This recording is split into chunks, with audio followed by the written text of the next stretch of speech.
Olá, pessoal. Boa tarde. Como é que vocês estão? Todo mundo bem?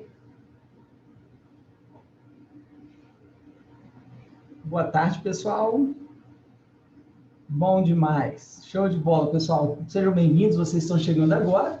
Hoje nós vamos dar sequência à nossa aula sobre Marx e o materialismo histórico, que é o módulo 3 de Sociologia.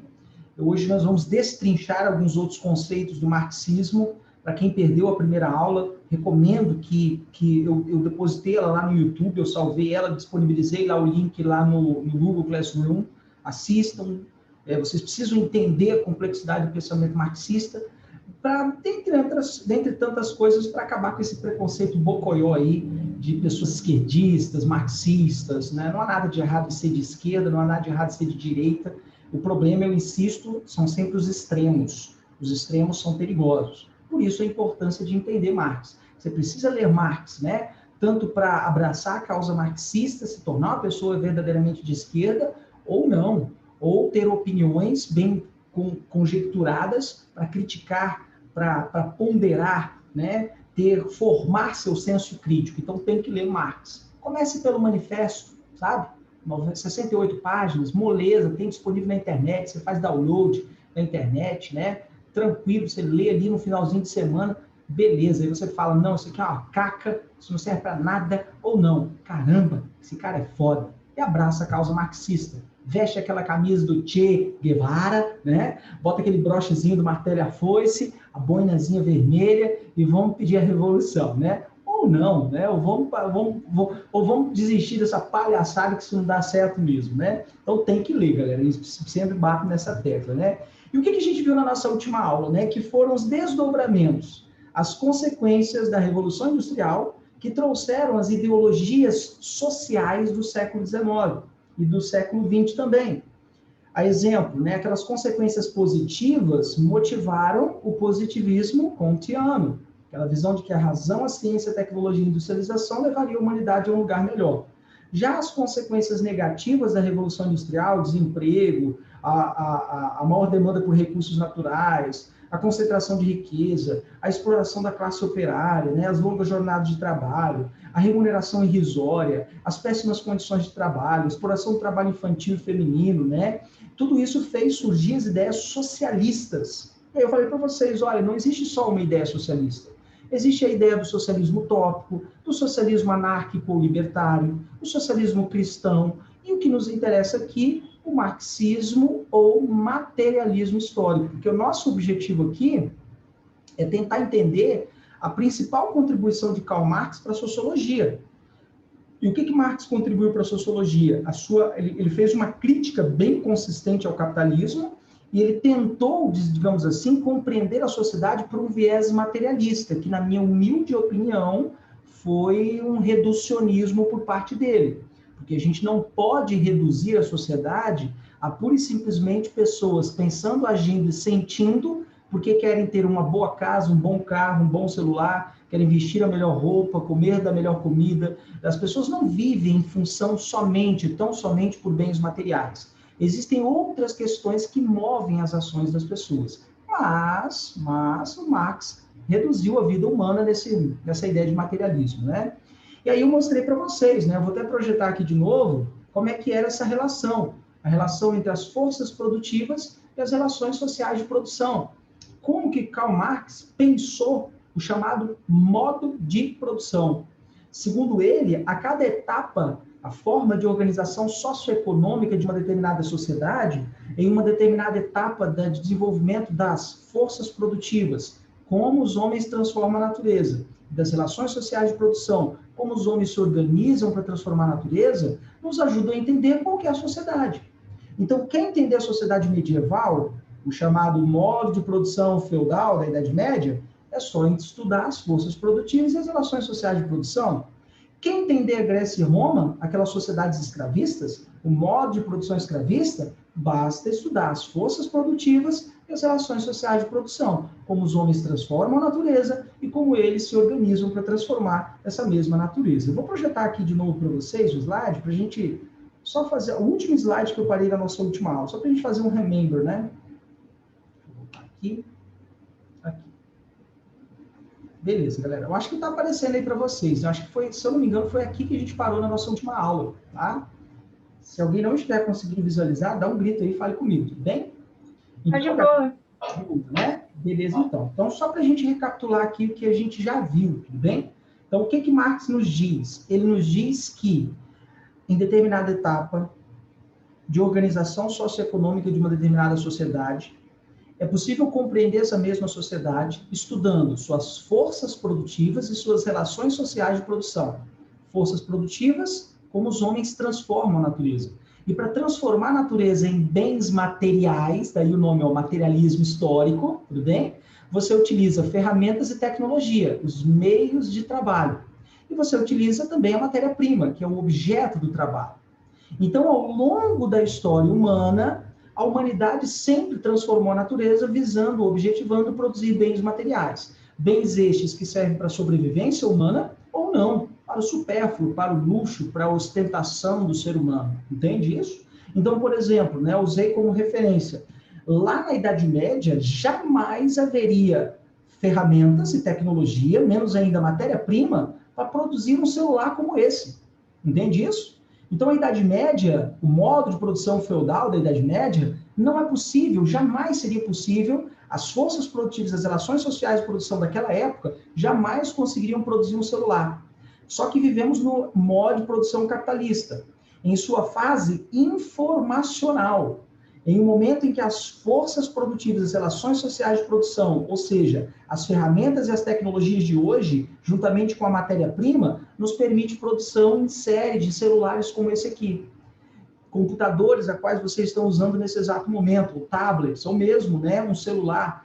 Ou seja, né, ao longo da história, as forças produtivas e as relações sociais de produção sempre mudam.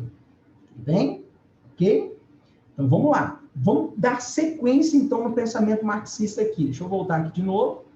O que que Marx, então, vai nos dizer? Ele vai olhar para a sociedade com um olhar como se a sociedade passasse por um processo evolutivo. Tá? Ele vai dizer o seguinte, ao longo da história, a sociedade ela foi subindo degrauzinhos.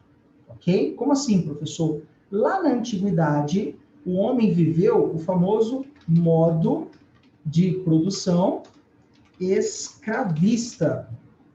Aonde, professor, que o homem viveu esse modo de produção escravista? Em sociedades, né, o escravismo em sociedades greco-romanas, né, Grécia e Roma. Grécia e Roma, vocês já estão estudando lá com o professor, né, Bruno Bagunça, né, mais conhecido para os íntimos como Bruneca, depois das 11 horas da noite, né? Vocês estudaram com Bruno Bagunça que Grécia e Roma eram sociedades escravistas, modo de produção escravista, bem? E aí a humanidade superou a escravidão. Ao superarmos a escravidão, nós fomos para o modo de produção feudal. Aonde, professor? Na Europa medieval. Vou botar aqui, ó. Europa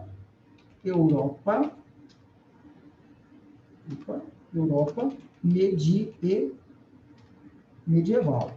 Na Europa medieval. Então, lá na Europa medieval, a humanidade deu mais um salto, digamos assim, né, evolutivo, para o modo de produção feudal na Europa medieval.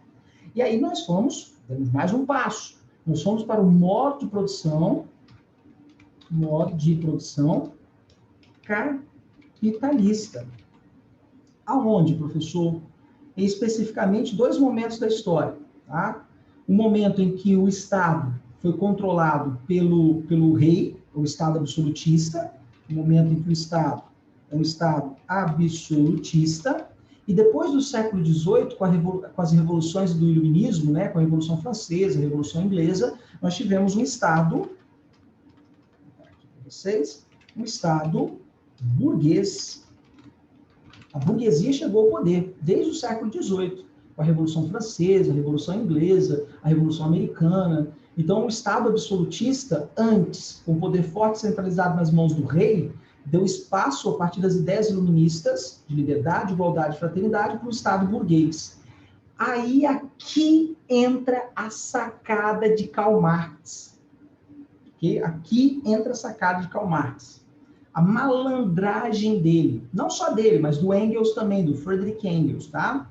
Que ele escreveu, que juntos escreveram em parceria em 1848 o Manifesto do Partido Comunista, né? Marx diz o seguinte: vai chegar em um momento das etapas das forças produtivas das relações sociais de produção que os trabalhadores vão tomar consciência em si, para si, de que estão sendo explorados, e eles vão querer lutar contra esse Estado burguês. Nesse momento, nós vamos atingir o que Marx chama de socialismo. O que seria o socialismo, professor? Seria uma determinada etapa de desenvolvimento das forças produtivas e das relações sociais de produção, em que o Estado se torna um Estado proletariado. A classe trabalhadora toma o poder. A classe trabalhadora toma o poder com base em uma revolução, a revolução do proletariado. Ela derruba a burguesia e toma o poder.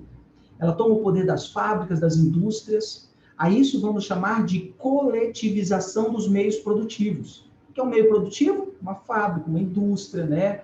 As máquinas, as ferramentas, ou seja, a classe trabalhadora toma os meios produtivos. Mais ou menos assim, eu trabalho em uma escola que tem 2, 3 donos, 2, 3 burgueses, né? E aí, os professores dessa escola, não só os professores, tá? Mas professores, serventes, as meninas da secretaria, o porteiro, todos os trabalhadores dessa escola se unem e vão tomar o poder, vão dar um pé na bunda dos burgueses. E todos os lucros da escola serão igualmente divididos entre todos os funcionários, das tias da limpeza ao diretor. Todos receberão igualmente o mesmo salário. Numa sociedade socialista, se pensa no bem-estar social e se busca a igualdade entre as classes sociais. E, finalmente, isso é Marx quem está dizendo, tá, galera? E, finalmente, então, quando a sociedade, né, estiver consolidado o socialismo, o Estado estiver totalmente dominado pelo proletariado, aí nós daríamos mais um salto para o que Marx chamou de comunismo. Nesse momento, não existe Estado. Que, professor? Não existe. Opa, deixa eu trazer mais para cá. Não existe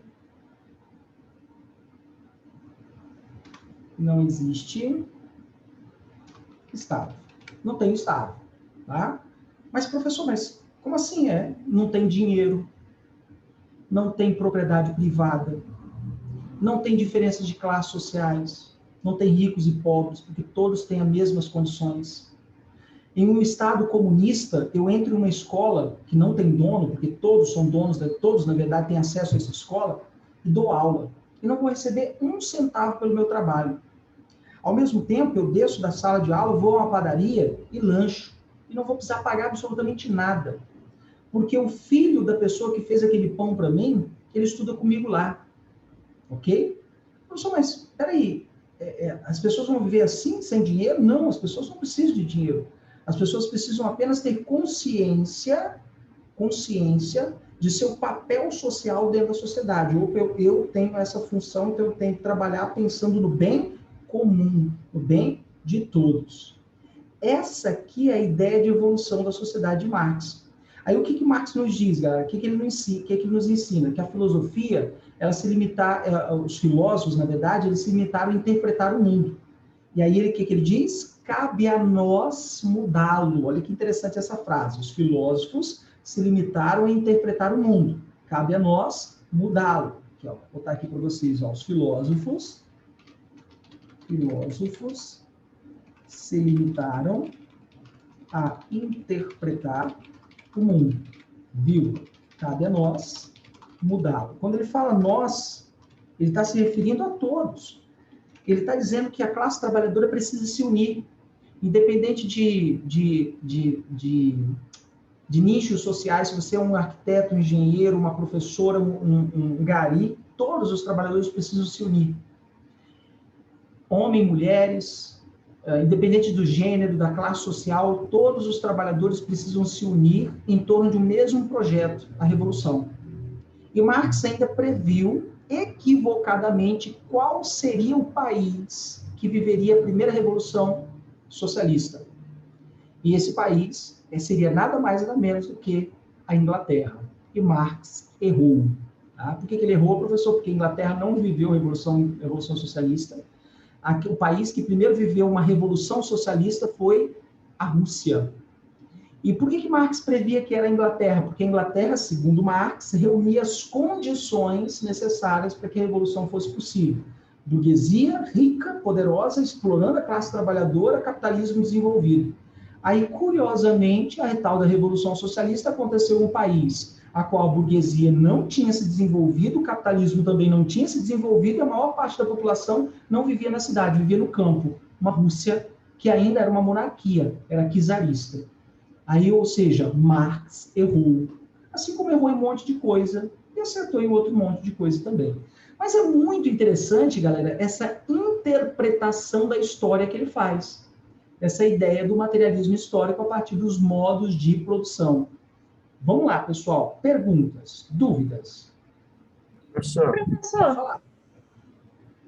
Vai, Diogo.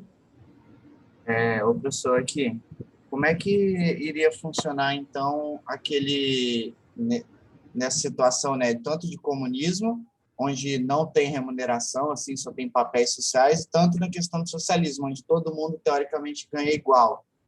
Como é que funcionariam os empregos mais braçais, mais difíceis, assim, ou até aqueles que, tipo, ninguém quer ou que oferecem riscos para a pessoa? A pessoa dessa receberia o mesmo tanto? Ou ia ter gente querendo fazer isso?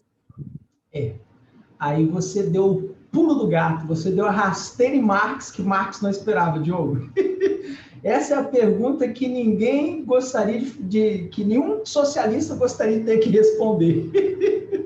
Você está certíssimo, meu caro, porque você sabe que tem trabalhos que são intelectuais, existem trabalhos braçais, trabalhos que exigem um desgaste físico. Veja, não é desmerecendo. Meu pai sempre dizia uma coisa, ó. Meu pai sempre falava o seguinte: a caneta é mais leve do que uma enxada. Olha a frase de sabedoria do meu pai, que estudou só até a 4ª série primária. A caneta é mais leve do que a enxada. Eu não estou desmerecendo o trabalho de alguém que trabalha com uma enxada. Não sei se vocês já trabalharam virando uma maceira para bater uma laje. Eu já fiz isso. Não sei se vocês já capinaram lote. Eu já fiz isso. E é um trabalho cansativo, árduo e desgastante fisicamente. E aí a questão que o Diogo destacou é muito importante. Professor, e esses trabalhos mais duros, pesados? Será que as pessoas vão querer fazer? Já que todo mundo vai receber a mesma coisa, quer dizer, não vai ter dinheiro, não vai ter recompensa, será que as pessoas vão querer fazer esse trabalho? Entende? Aí o Karl Marx o Karl Marx e o Engels também, eles vêm com uma conversinha mole de que algumas pessoas, por dom, tá? Eu tenho um dom para trabalhar com enxada. Essas pessoas, por amor, né? Elas vão trabalhar em qualquer trabalho, desde que seja por sentimento, por amor. Aí a pergunta, será que realmente alguém ama mesmo, né? Um trabalho braçal, pesado? Ou será que todo mundo vai querer trabalho de ponta? Não, eu quero ser engenheiro, quero ser um médico, advogado. Aí o Marx também ele chega à seguinte conclusão, de que já que não existe remuneração, as pessoas não vão escolher... hoje que nós temos essa ideia de que existem trabalhos superiores, mais bem remunerados, de mais prestígio, por quê? Porque existe remuneração. Em um mundo sem remuneração, não existirá trabalho melhor ou pior. Existirá trabalho e todos saberão que todos são importantes nessa ideia. Só que tira isso da cabeça das pessoas, entende? Quer dizer, coloca essa ideia na cabeça das pessoas, que independente de trabalho, todo trabalho é importante. Vocês viram uma escola de alto padrão de São Paulo, uma festa entre estudantes, com o seguinte tema: se nada der certo, aí os estudantes foram fantasiados de porteiro, de gari, de empregada doméstica, como se ser porteiro, ser gari, ser empregado doméstico fosse não dar certo. Entende isso? E por que isso está impregnado na sociedade? Professor. É algo cultural da sociedade isso. É uma construção cultural. E todo trabalho, a gente sabe, todo trabalho é importante, deve ser sim valorizado, independente de status ou não, né? Mas o Diogo está certíssimo, né? O Marx é um pepino a ser descascado pelo marxismo. Né? Alguém ia perguntar também. Eu ia perguntar sobre isso. Quando que isso aconteceu? Porque eu não vi nenhuma notícia do gênero. Isso faz uns 2 ou 3 anos. Se você procurar a festa na escola, se eu não me engano, foi uma escola marista de São Paulo, acho, do Rio Grande do Sul, um estado assim. E aí o tema da festa é: se nada der certo, aí eles iam vestir a fantasia. Aí eu fico me perguntando onde é que estava o professor de sociologia dessa escola? Onde é que estava o professor de filosofia, o professor de história dessa escola? Onde é que estavam os diretores dessa escola? Para botar pelo menos um fio de consciência na cabeça desses alunos que ser um empregado doméstico, ser um gari, né, não é questão de não dar certo, né? É uma questão de trabalho, às vezes até de necessidade, né? Mas enfim, né, galera? Professor, então, é justamente isso mesmo que eu falei, porque se as pessoas não enxergam o trabalho em si, não a profissão e o valor agregado a ela, as pessoas vão, obviamente, optar pelo que dá menos trabalho, entendeu? Se Exatamente. não tem mais aquela... E aí entra aquele negócio que você falou também, de que o Marx não leva em consideração, tipo, fazer por fazer, a paixão de ser um médico, de ser determinada profissão, entendeu? Eu quero ser sei lá, um escritor, entendeu? Aí não vai ter mais esse valor, assim, entendeu? Uhum. Daí as pessoas vão simplesmente, eu quero fazer o que for mais fácil. E daí vai ter uma lacuna nessas áreas aí de base. Assim.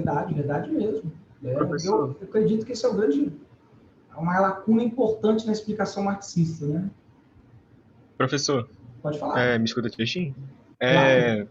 Aí, isso sobre o trabalho de novo. A gente não pode considerar, então, que é um modelo utópico, uma vez que, tipo assim, essa diferença, essa vontade de fazer determinadas profissões, elas são moldadas a partir de uma cultura capitalista. Sim. Porque, por exemplo, eu quero fazer arquitetura, vou fazer Enem para fazer arquitetura, mas eu não consigo ser carreiro. Quando a gente fica fazendo TikTok. Agora. Oi, Thiago, acho que ficou mudo aí. Cortou. E Thiago, acho que tá cortando. Apareceu aqui que a minha. Eu acho que ele deu uma lagada, acho que ele caiu. Cortou aí, Thiago. Acho que ele caiu, professor. Cara, será que caiu? Vou esperar ele voltar, que eu respondo a pergunta dele sobre se é utópico ou não, tá? Mesmo porque existe uma corrente do socialismo, que é o socialismo utópico, né? E o Marx não se achava utópico, nem Marx, nem Engels, né? Mas aí eu vou explicar para ele por quê. Tiago, voltou aí, Tiago? Ô, prof, ele mandou mensagem no chat. Tá. Não dá para considerar o modelo utópico da cultura que a gente tem?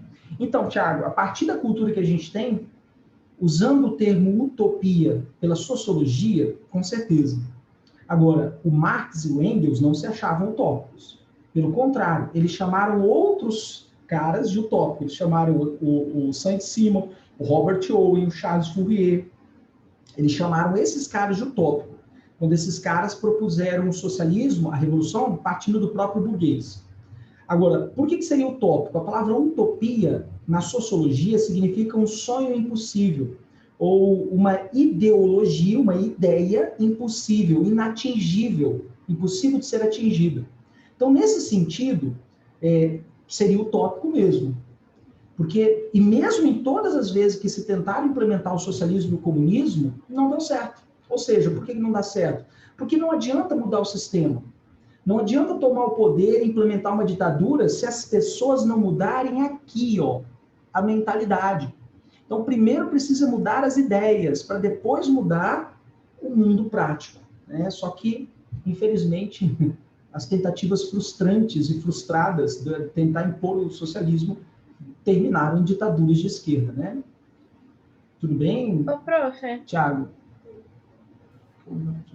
Sempre, isso é um problema. E aí se discute até sobre isso, Thiago, se a ganância é algo, é um elemento da natureza humana. Entende isso? É possível discutir isso. Se é algo que é pertinente da natureza humana ou se é uma construção cultural do capitalismo. Se é uma parte da ideologia do capitalismo. Tá? A gente vai discutir mais à frente o conceito de ideologia, mas aí eu vou voltar sobre isso, tá? Alguém ia perguntar, acho que era a Juliana, né? eu ia perguntar, mas eu esqueci. Tipo, é muito bizarro ele pensar sobre isso, tipo, e achar que isso ia dar certo. Ah, a pergunta que eu ia fazer era, será que a maioria dos governos, eles não se apropriaram dessas ideias para poder, obviamente, implementar uma ditadura já pensada? Muitos, claro, sem sombra de dúvida. O próprio nazismo utilizou o termo socialismo. O nome completo do partido nazi era Partido Nacional Socialista dos Trabalhadores Alemães. Ou seja, ele utilizou o termo socialista para atrair como propaganda a classe trabalhadora. Inclusive, essa galera, por exemplo, diz que o nazismo é de esquerda, que não é nada a ver disso, o nazismo é de extrema direita, tá? Essa galera, quando vai justificar, é só olhar para o nome do partido, que no nome do partido tem socialismo, né? Verdade. Assim como também, né, na história, né, política do Brasil, né, durante o regime militar brasileiro, né, é só a gente pregar ARENA, Aliança Renovadora Nacional, que de renovadora não tinha nada. Era um partido conservador e dos militares, ainda por cima. Entende isso? Quando a gente pega bolcheviques e mencheviques, bolchevique significa maioria, mas no parlamento eles eram uma minoria. Menchevique significa minoria, mas dentro do parlamento eles eram a maioria. Aí você fala o seguinte, então a gente não pode levar o nome do partido ao pé da letra? É claro que não, gente. Vocês acham mesmo que PT, Partido dos Trabalhadores, governou para os trabalhadores? É só levar em consideração era Lula e o início do primeiro mandato de Dilma. As instituições que mais tiveram lucros foram os bancos. Entende isso? Foram bancos. E aí, será mesmo que é um partido dos trabalhadores? Já que os caras bancos... até hoje em dia insistem falando que o PT queria implantar uma ditadura comunista aqui no Brasil. Até hoje. Gente, né? Entende isso? Aí você... Tem aquele meme do John Travolta? Cadê o comunismo, né? Que comunismo foi esse que os bancos foram as instituições que mais tiveram lucro? Governo Lula e governo Dilma. Lucros estratosféricos. O Brasil, a Suíça e os paraísos fiscais. Brasil, Suíça... E tem um outro paraíso fiscal sinistro, que os bancos tiveram lucros exorbitantes. O Brasil não é um paraíso fiscal. Mas, curiosamente, o Brasil, período de crise de 2008, os bancos tendo lucros exorbitantes. Como assim? Né? Então, gente, antes de dizer isso, você tem que olhar o projeto político, analisar a história do partido, para aí sim, para você julgar se ele é de esquerda, direita, extrema esquerda.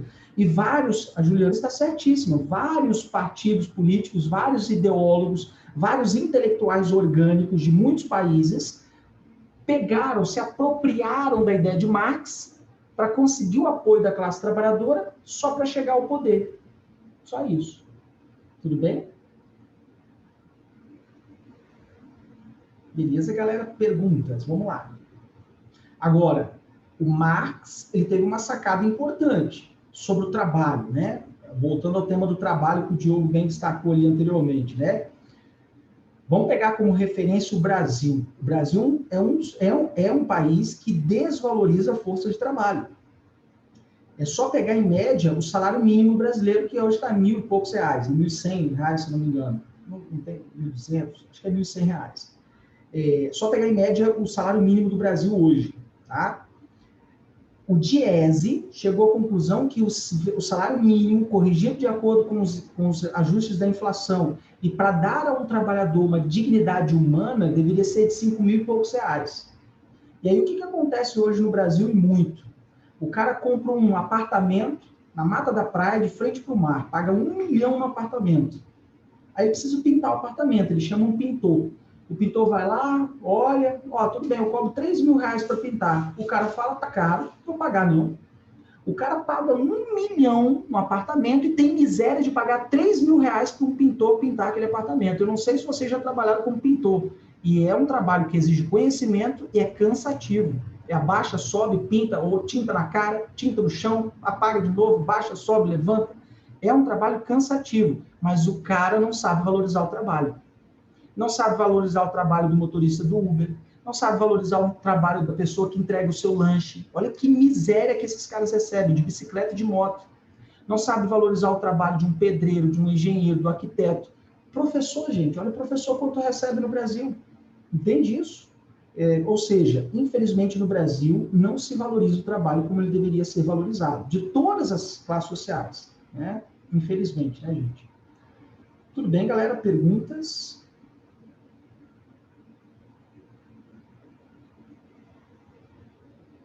Tudo bem. Beleza? Então, vamos lá, então. E aí, galera, né, dando sequência, então, à nossa aula aqui, como é que Marx, deixa eu ver que nós termina 18 horas, dá tempo, né? Como é que Marx vê a sociedade? Tá? Como que Marx interpreta a sociedade? E aqui, se você entender isso aqui, você vai entender o resto completo, tá? Marx diz que a sociedade funciona como um prédio, uma casa, como um edifício. E como todo prédio, as bases sempre têm que ser muito fortes para segurar aquilo que está em cima. Ou seja, a infraestrutura, deixa eu colocar aqui para vocês, a infraestrutura, que são as bases que sustentam a casa, elas sempre têm que estar muito fortes, muito rígidas. Caso contrário, aquilo que está em cima, a superestrutura cai. Então vamos dizer que isso aqui é a sociedade capitalista. Essa casinha aqui é a nossa sociedade. A nossa sociedade capitalista é essa casinha aqui, ó. Tá bem? Então, a estrutura capitalista do mundo que vivemos hoje, quais são as bases? Ou seja, qual é a infraestrutura que sustenta todo mundo capitalista em cima dela? Capital, dinheiro, money, is good, mas eu não have. É dinheiro. Hoje, no mundo capitalista, o que manda é o dinheiro. Seus valores, seus costumes, seus sentimentos, tradições, crenças, a moral, as leis, okay? As religiões, pequenas igrejas, grandes negócios, tudo que está construído em cima dessa infraestrutura econômica, capitalista, funciona em torno do dinheiro. Você dá mais valor ao dinheiro do que necessariamente à amizade. Dá mais valor a um tênis, a uma camisa, a um carro, uma casa, um apartamento, do que ao ser humano. Até mesmo as religiões propõem a teologia da prosperidade. Vem para a igreja porque você vai prosperar, sua empresa vai crescer, você vai ter mais dinheiro, etc, etc. A moral, ou seja, aquilo que você prega como valores, do que é o certo ou errado, tudo te direciona para o dinheiro. Seus sentimentos giram em torno de dinheiro. Seu próprio status social gira em torno de dinheiro. E por que é assim, professor? Porque as bases da nossa sociedade são bases capitalistas. Então, a infraestrutura é o que sustenta a nossa sociedade. Então, professor, como é que é o nome da infraestrutura hoje no mundo capitalista? Bases econômicas. É uma infraestrutura econômica. Lá na Idade Média, professor, eram religiosas. Na Idade Média, naquele modo de produção feudal, as bases que sustentavam a sociedade eram bases religiosas. Não à toa, a própria religião dividiu a sociedade entre os que oram, os que lutam e os que trabalham. Hoje, a economia é que determina a sociedade. Se você tem 1 milhão na sua conta bancária, você é um milionário. Se você tem 1 bilhão na sua conta bancária, você é um bilionário. Seu status social é determinado pelo dinheiro que você tem. Classe A, né? Gente muito rica, essa galera que viaja para o exterior, tem mansão, manda os filhos estudar na Europa. Essa galera é classe A. Classe B, a galera que também é rica, viaja aqui dentro do país, tem filho em escola de alto padrão. Classe C, que já entra na classe média alta, né? A galera que estuda, coloca o filho em escola particular de baixo padrão, tem um carro popular, né? Não precisa ser um carro esportivo, um carro importado, mas tem um carro popular. Com muita dificuldade, tem um pequeno negócio, um pequeno comércio. A classe D, que é a classe média, né? As pessoas que vivem aí com uma situação difícil, pagam as contas, são empregados, às vezes ganham relativamente bem, mas tem que manter família, vivem um certo nível, né? Um certo padrão. Aí vem aquela galera que está abaixo da classe média, classe E, classe F. Ou seja, a nossa sociedade é dividida em classes sociais, determinadas por aquilo que você ganha, pela economia. Ou seja, no mundo capitalista, a infraestrutura é uma infraestrutura econômica. Quer entender essa sociedade capitalista? É só você estudar as forças produtivas, como os homens transformam a natureza, e as relações sociais de produção, como os homens se organizam para transformar a natureza. Estudando isso aqui, você vai entender moral, religião, costume, valores, crenças, tradições, tudo da superestrutura. Superestrutura é o que está em cima da infraestrutura. É aquilo que chamamos de aparato ideológico. Agora, importante, galera, dentre os aparatos ideológicos mais relevantes que Marx destaca, nós temos ali a função que ele destaca, muito importante, a questão do aparato jurídico-político. O que é esse aparato jurídico-político? Que inclui o Estado, inclui as leis. O Estado e as leis, no mundo capitalista, são regidos, dominados pela burguesia. O aparato ideológico é composto de todo um conjunto de crenças, regras, valores, morais, educação, religião, cultura, crenças, que representam os interesses da classe dominante. E quem é a classe dominante? A burguesia. Então, quem é que governa o país hoje? A burguesia. Quem é que está no poder no Brasil hoje? São os burgueses. Quem são os donos dos grandes meios de comunicação que influenciam na sua maneira de pensar, de se vestir? A burguesia. Então, Marx ele vai nos dizer o seguinte: qual é o problema que as pessoas não conseguem mudar a sua realidade? Que a casa é tão bem estruturada e tão bem construída que as pessoas não conseguem sequer se desvencilhar do aparato ideológico e menos ainda do aparato jurídico e político. Tá? E aí o que Marx e Engels perceberam? Que o próprio Estado faz parte desse aparato ideológico da superestrutura. Já que o poder político ele deriva do poder econômico, que quem está no poder é aqueles que têm poder econômico. Quem está no poder é a burguesia. Então, por mais democrática que possa parecer um Estado, ele sempre se encontra a serviço da classe dominante. Ou vocês acham mesmo que a reforma trabalhista ajudou os trabalhadores? A reforma recente, né? As reformas trabalhistas recentes do governo de Temer, ajudou os trabalhadores? Você acha mesmo que a reforma tributária que vai vir por aí vai ajudar os trabalhadores? Porque a intenção do governo é aumentar imposto nos livros. Olha isso. Um dos projetos da nova reforma tributária é aumentar imposto nos livros entre 20% e 25%. Livros, aquilo que muda o seu intelecto. Entende? Ou você acha mesmo que a reforma da Previdência foi para ajudar os trabalhadores, né? Ou seja, por que isso, professor? Isso é uma sacada fantástica de Marx. Não há como discutir isso. É só olhar para a bancada do nosso Brasil. Bancada ruralista, burgueses.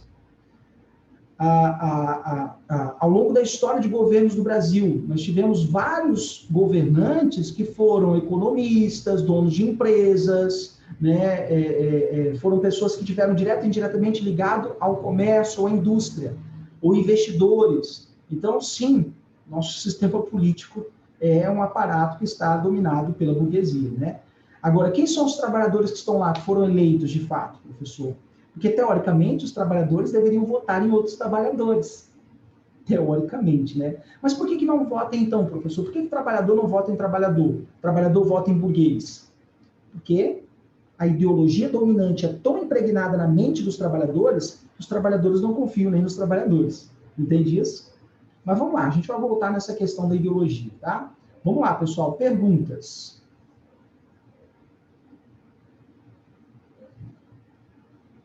Tudo bem? Ô, prof, Pode falar. como que você acha que o sistema político brasileiro deveria funcionar? Tipo, no sentido de senadores e etc. Porque às vezes eu tenho uma ideia, não, Não é que eu não tenho uma ideia, mas é, tipo, a maioria das pessoas que estão lá não representam a gente, de fato. Tipo, ganham um voto, assim, de graça para não fazer absolutamente nada. E não defende, só vai defender o próprio interesse, literalmente. Então é bem complicado isso. Muito, né? Eu acho que tudo passa pelas nossas escolhas. Uma coisa que eu bati muito na tecla nessas últimas eleições. Gente, antes de escolher o seu candidato, leia o projeto político dele. Só que ninguém estava ligado no projeto político nenhuma coisa nenhuma. Estavam preocupados com as arminhas, né? Fazer arminha com a mão, estavam preocupados com o mito.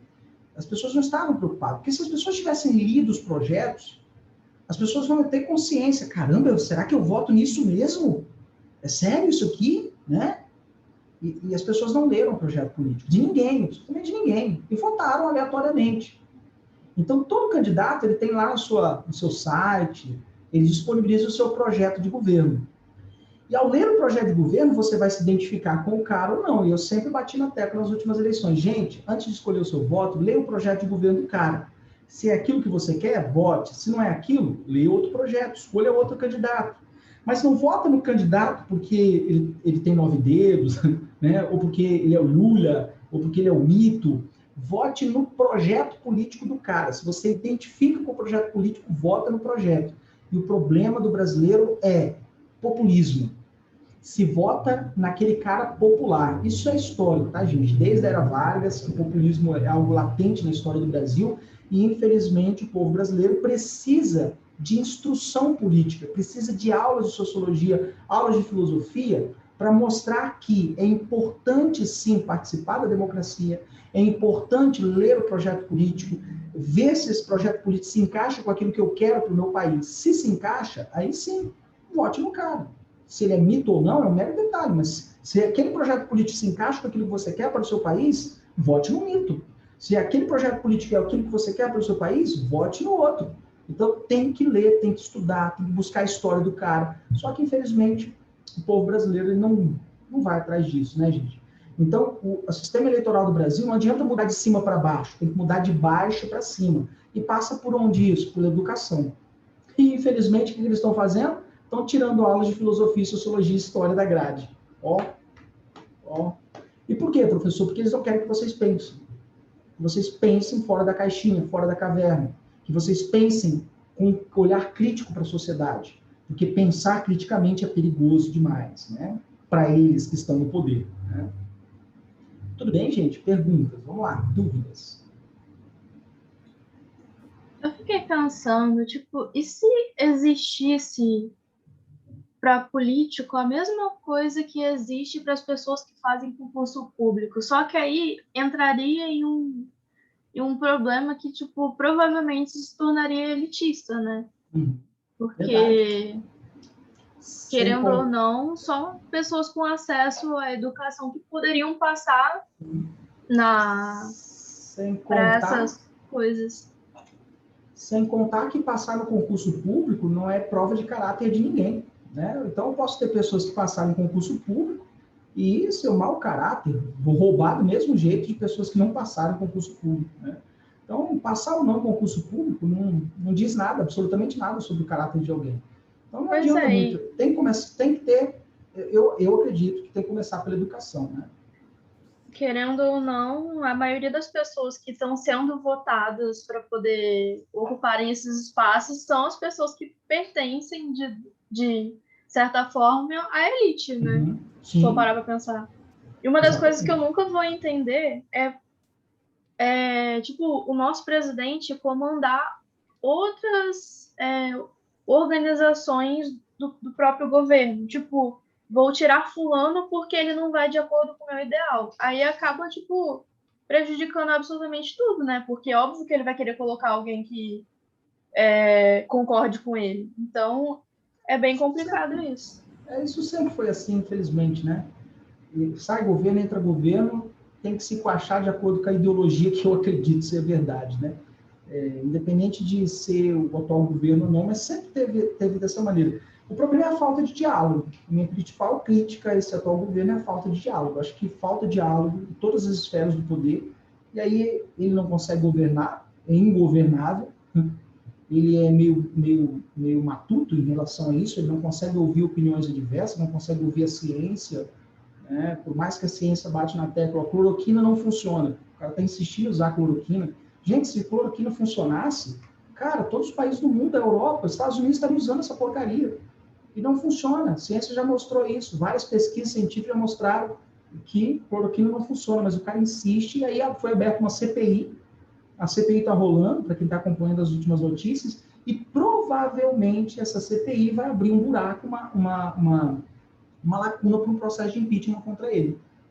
E aí um processo de impeachment, nessa altura do campeonato no Brasil, sinceramente, não ajuda em nada. Já foi desgastante demais o processo da Dilma, sabe? E o processo de impeachment hoje, será que vai consertar o país? Será que é só tirar o presidente que resolve o problema do Brasil?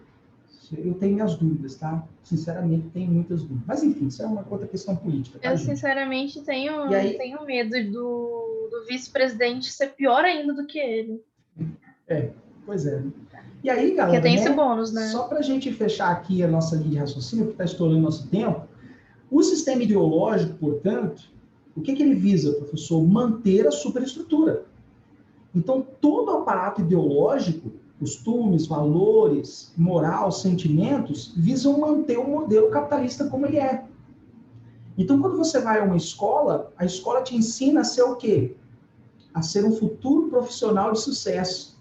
Ser um engenheiro, porque engenharia dá dinheiro. Ser um médico, porque o médico dá dinheiro. A escola te ensina isso. E aí, algumas escolas, eu trabalho em uma escola, por exemplo, que tem aula de empreendedorismo. E uma das disciplinas dessa aula de empreendedorismo é como investir na bolsa de valores.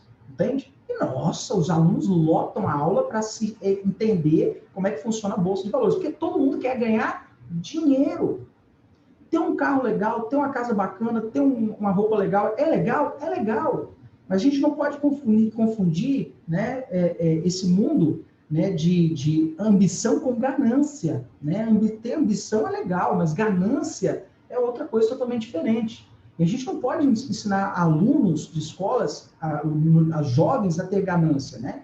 E isso faz parte do modelo educacional que vivemos hoje. Uma educação extremamente tecnicista, visando formar profissionais, mão de obra para o mercado de trabalho. O que é as escolas técnicas? Você sai do ensino médio e vai para uma escola técnica. É formar força de trabalho para o mercado de trabalho, é isso.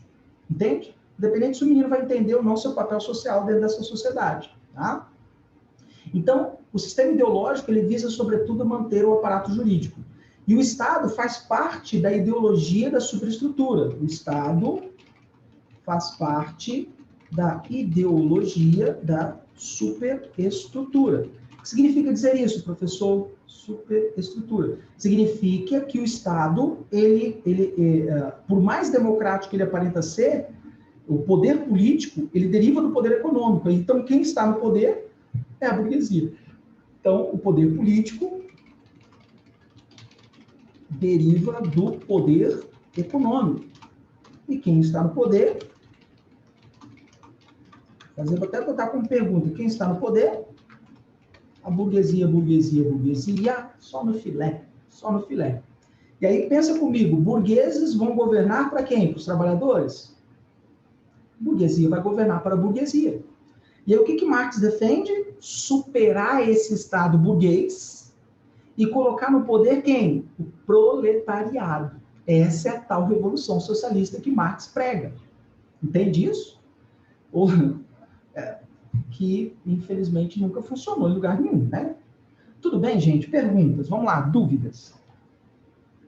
Eu não sei como que ele acreditava que, tipo, os burgueses iam falar assim, ah, beleza, agora vamos virar povão todo mundo e é isso. O burguês ia resistir, claro. E é por isso que Marx defendia a ditadura do proletariado. O proletariado tomar o poder, se necessário, por intermédio da força. Por isso que o marxismo assusta a quem? A burguesia. Entende? Porque Marx dizia isso, olha, vai ter momentos que a burguesia não vai aceitar. Aí vai a classe trabalhadora unida vai ter que impor. Né?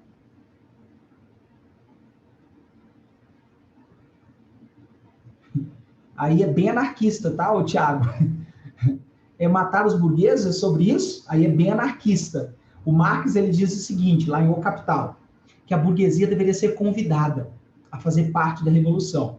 Se ela topasse, bom. Se ela não topasse, pé na bunda. Vamos impor a ditadura do proletariado. Agora, ele não fala em matar, tá, gente? Isso aí, quem fala nessa revolução armada, violenta, é o anarquismo, que vocês vão estudar lá com o Bruno Bagunça, tá? É o anarquismo que prega essa revolução armada e violenta.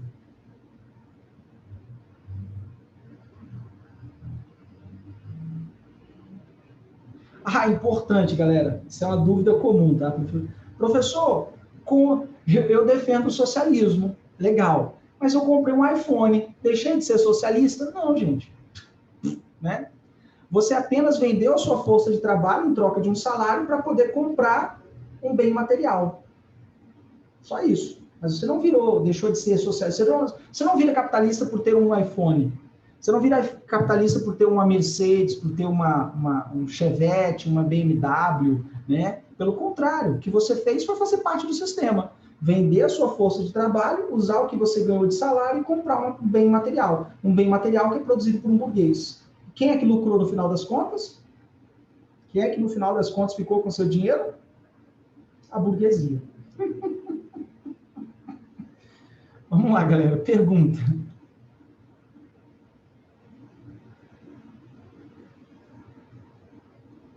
Beleza? Então, gente, a gente fecha nossa aula por aqui.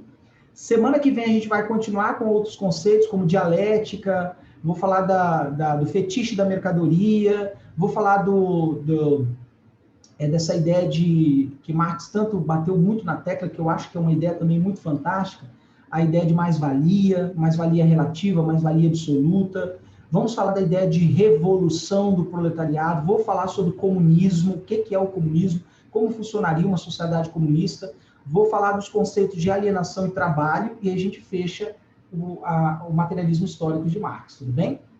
Alguma dúvida, galera? Alguma pergunta? Tranquilos? Valeu, galera. Bom descanso para vocês também, foco nos estudos aí, e até nossa aula semana que vem, tá? Tchau, pessoal!